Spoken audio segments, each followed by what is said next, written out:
सामान्य हिंदी व्याकरण में आप सबका स्वागत है।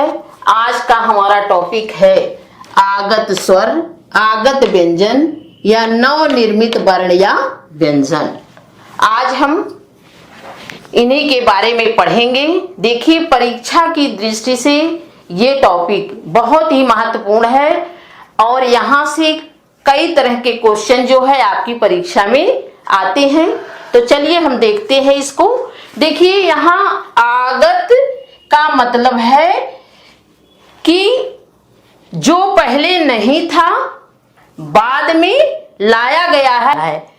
तो हमें यहाँ पढ़ना है आगत स्वर और आगत व्यंजन, यानी जो स्वर वर्ण पहले नहीं थे बाद में लाए गए हैं, या जो स्वर पहले नहीं था बाद में लाया गया है, या जो व्यंजन वर्ण पहले नहीं था बाद में आया हुआ है, उसे ही आगत स्वर या आगत व्यंजन कहते हैं।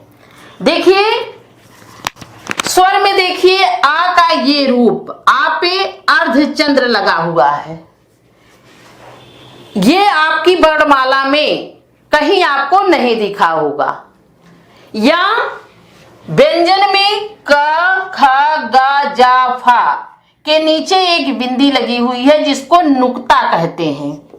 नुक्ता, ये नुक्ता वाला क या खा, गा, जा, फा ये आपको कहीं नहीं दिखे होंगे, यानी ये हिंदी भाषा में बाद में आए हुए हैं या बाद में इनको लाया गया है। अब यहाँ हमें यही समझना है कि इन्हें क्यों लाया गया और कहां से लाया गया, क्यों इनकी आवश्यकता पड़ी और ये कहां से आए हुए हैं। तो चलिए इसी को हम समझते हैं। देखिए, हमारी हिंदी भाषा बहुत ही उदार है और बहुत समृद्ध भी है। हमारी हिंदी भाषा में अन्य भाषाओं के शब्दों को समाहित करने की बड़ी शक्ति है, बड़ी ताकत है। हमारी हिंदी भाषा में अरबी, फारसी, अंग्रेजी, उर्दू तमाम भाषाओं के शब्द जो हैं वो समाहित हैं और इस तरह से हिंदी भाषा में वो रच बस गए हैं कि वो हिंदी की देवनागरी लिपि में लिखे भी जाने लगे और बोले भी जाने लगे। लेकिन कुछ ऐसे शब्द हैं जो हिंदी भाषा में अन्य भाषाओं से आए और वो हिंदी के देवनागरी लिपि में लिखे भी जाने लगे, लेकिन उनमें वो साउंड नहीं आता था जो उनकी भाषा में आता था। तो उसी साउंड को लाने के लिए कुछ नवीन ध्वनियां विकसित की गई हैं, यही यहां हम जानते हैं। देखिए, पहले हम आगत स्वर की बात करते हैं।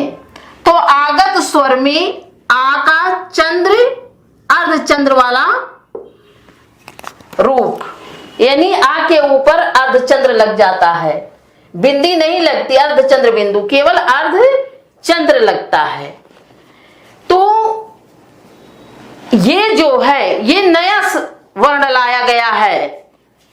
तो इस वर्ण को क्यों लाया गया है इसको हम समझते हैं। देखिए, हमारे देश में बहुत दिनों तक अंग्रेजी शासन था, तो अंग्रेजी भाषा के बहुत से शब्द जो हैं हमारी हिंदी भाषा में आए और वो हिंदी में ही, अंग्रेजी भाषा के शब्दों को हिंदी में ही लिखा जाने लगा। जैसे डॉक्टर है, काफी है, डाग है, ये सब अंग्रेजी भाषा के शब्द हैं और ये हिंदी में ही लिखे जाने लगे, देवनागरी लिपि में ही। लेकिन लिखे तो जाने लगे, लेकिन इनके बोलने में वो साउंड नहीं आता था जो अंग्रेजी भाषा को बोलने में आता था। तो इसीलिए हमारे हिंदी के विद्वानों ने डॉक्टर, हिंदी में हम पढ़ेंगे डॉक्टर, लेकिन अंग्रेजी में इसको क्या कहा जाता है, डॉक्टर। हिंदी में हम इसको काफी पढ़ रहे हैं, लेकिन अंग्रेजी में इसको क्या पढ़ते हैं, कॉफी, यानी वो का साउंड आता है। इसी तरह से डॉग को डॉग यानी वो का साउंड हिंदी में नहीं आ रहा था जो अंग्रेजी भाषा में इन शब्दों के उच्चारण में आता था। इसलिए हमारे हिंदी के विद्वानों ने वो का साउंड लाने के लिए एक नई ध्वनि विकसित कर दी। आ के ऊपर अर्धचंद्र लगा दिया और अर्धचंद्र लगने पर आ में ओ का साउंड आने लगा। और ऐसे अंग्रेजी के शब्दों में जैसे डॉक्टर, कॉफी, डॉग आदि ऐसे शब्दों में जिसमें ओ के साउंड की आवश्यकता थी, उसमें आ की मात्रा के ऊपर जो है ये अर्धचंद्र लगा दिया गया। जैसे डा पर के ऊपर जो है अर्धचंद्र लगा हुआ है, का के ऊपर अर्धचंद्र लगा हुआ है, डॉग में डॉग के ऊपर अर्धचंद्र लगा हुआ है। तो इस अर्धचंद्र के लगाने से अब इसका उच्चारण डॉक्टर यानी अर्धचंद्र लगाने से ओ का उच्चारण आने लगा। तो इसको अब डॉक्टर, कॉफी और डॉग यानी जिस तरह से ये अंग्रेजी भाषा में उच्चारित होते थे उसी तरह से अब ये हिंदी भाषा में भी उच्चारित होने लगे। तो इस तरह से ओ अंग्रेजी शब्दों में ओ की का साउंड लाने के लिए या ओ की ध्वनि लाने के लिए ये अर्धचंद्र वाले आ को नया लाया गया या नया विकसित किया गया या नया निर्मित किया गया। तो इस तरह आगत स्वर कौन सा है? आ है, अर्धचंद्र वाला आ के ऊपर अर्धचंद्र लगा दिया गया और इससे जो है ओ का साउंड आने लगा। तो आगत स्वर अगर आता है तो आपका क्या रहेगा? आ जिसके ऊपर अर्धचंद्र लगा हुआ है। अब आगत व्यंजन हम देख लेते हैं। आगत व्यंजन में मेन रूप से ये का, ख, ग, जा, फा जिसके नीचे बिंदी यानी नुक्ता लगा हुआ है, ये 5 वर्ण भी जो है नए आए हुए हैं। तो इनको लाने की क्यों आवश्यकता पड़ी कि का के नीचे का, खा, गा, घा, जा, फा हमारे तो हिंदी वर्णमाला में पहले थे हैं? लेकिन ये नुक्ता वाले का, खा, फा, जा को क्यों लाने की आवश्यकता पड़ी? तो इसको भी समझिए। देखिए हमारे देश में बहुत दिनों तक मुस्लिमों का भी शासन रहा है, तो तमाम उर्दू भाषा के शब्द जो हैं हमारी हिंदी भाषा में आए और वो हिंदी में ही लिखे जाने लगे और उच्चारित भी किए जाने लगे। लेकिन कुछ ऐसे शब्द थे जो उस तरह से हिंदी भाषा में उच्चारित नहीं हो रहे थे जैसे वो अरबी, फारसी या उर्दू भाषा में बोले जाते थे। जैसे जिंदगी है, जिंदगी या गजल ले लीजिए या रफू ले लीजिए। अब हिंदी भाषा में ये जिंदगी, गजल या रफू उर्दू भाषा का शब्द है। तो हिंदी भाषा में जब इस तरह से हम लिखेंगे इसको तो जिंदगी इसको पढ़ेंगे, गजल पढ़ेंगे, रफू पढ़ेंगे।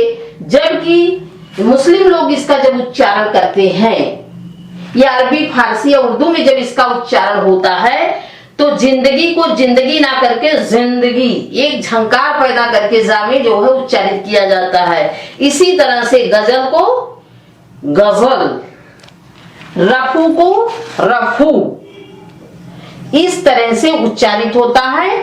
और कब? जब इसके नीचे जो है इस तरह से उच्चारित होता है। लेकिन जब हम हिंदी में लिखते हैं तो उस तरह से उच्चारित हो ही नहीं सकता। तो इसके लिए हमारे विद्वानों ने जो है बहुत ही समझ करके सर्वसम्मति से इसका एक सलूशन निकाला, इसका एक हल निकाला कि अगर ऐसे वर्ण जिनके बोलने में झंकार पैदा होती है, झंकार से ये उच्चारित होते हैं, ऐसे वर्णों के नीचे अगर नुक्ता लगा दिया जाए, नुक्ता लगा दिया जाए तो वो झंकार जो है उनमें पैदा हो जाएगी।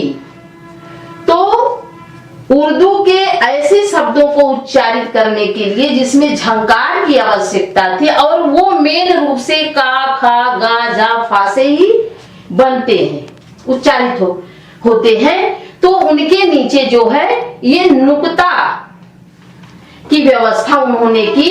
तो इस तरह से ये नुक्ता जो है वो नया आया हुआ है, ये नई ध्वनि विकसित की गई है।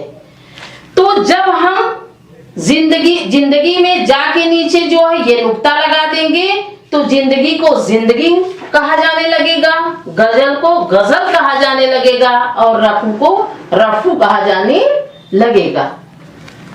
तो ये जो है ये नुक्ता युक्त ये नए व्यंजन जो है वो व्यंजन वर्ण में आए या नई ध्वनि विकसित की गई या नई ध्वनि निर्मित की गई। तो आप यही जाने रहिए कि आगत स्वर में आ जो अर्धचंद्र युक्त है और आगत व्यंजन में का, खा, गा, जा, फा है जो जिसके नीचे नुक्ता लगा हुआ है। देखिए इसको यहाँ अब समझिए कि जो आपकी परीक्षा में प्रश्न आता है वो कई तरह से आता है। जैसे नवीन विकसित ध्वनि कौन सी है या नवनिर्मित ध्वनि कौन सी है या आगत ध्वनि कौन सी है? इन तीनों का जो अर्थ होता है वो एक ही होता है।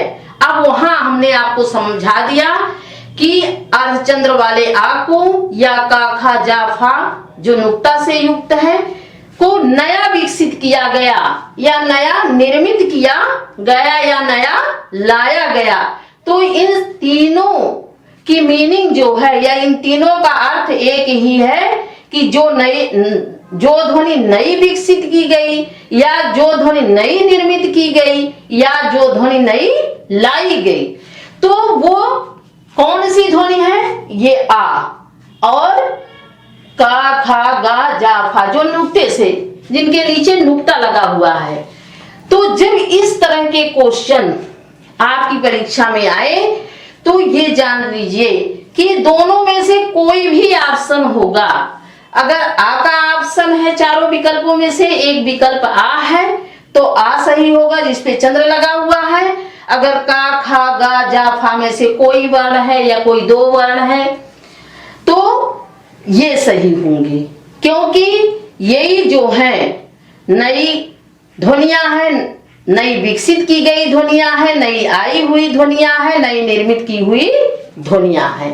हमने यहाँ आपको बता दिया था पहले ही वीडियो में कि स्वर और व्यंजन को चाहे स्वर वर्ण कहिए चाहे स्वर ध्वनि कहिए, ध्वनि और वर्ण सब एक ही है।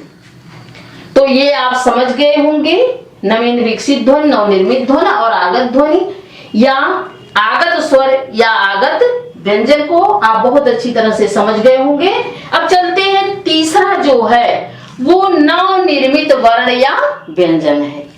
नवीन निर्मित वर्ण या व्यंजन। अब कौन नवीन निर्मित या कौन नया व्यंजन बनाया गया?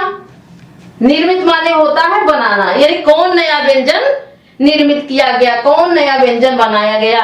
तो नवीन निर्मित व्यंजन क्या है?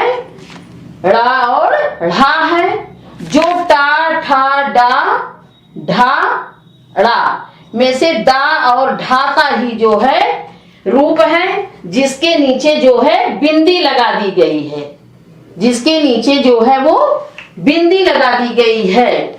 यहाँ उसको जो है डा और ढा उच्चारित करते हैं, यहाँ ड़ा और ढा उच्चारित करते हैं। इसको हमने आपको बताया है कि जब जो है किसी शब्द की शुरुआत जो है ड़ा और ढा से होती है तो शुरुआत में जो है ये लगते हैं बिना बिंदी वाले, और अगर ये बीच में आते हैं ड़ा और ढा तो वो जो है बिंदी वाले आते हैं। जैसे हमने बताया था डमरू लिखना है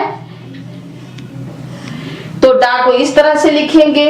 अगर आपको सड़क लिखना है तो ये बिंदी वाला आ जाएगा, डमरू डा और सड़क लिखेंगे यानी जब ड़ा जो है बीच में आएगा तो बिंदी वाला हो जाएगा। इसी तरह से ढा को देखिए, ढक्कन अगर पहले है तो ये बिना बिंदी वाला रहेगा, अगर बाद में आता है जैसे पढ़ना ढ़ा बिंदी वाला तब ये क्या होगा, ढ़ा बोला जाएगा पढ़ना। तो ये ड़ा और ढ़ा को भी जो बिंदी वाले हैं ये जो है नवीन विकसित या नवीन निर्मित वर्ण या व्यंजन, ये वर्ण और व्यंजन करके ही आएगा कि नवीन निर्मित वर्ण या व्यंजन कौन सा है। तो नवीन निर्मित जो है या नवनिर्मित वर्ण या नवनिर्मित व्यंजन कौन सा है, ड़ा और ढ़ा है।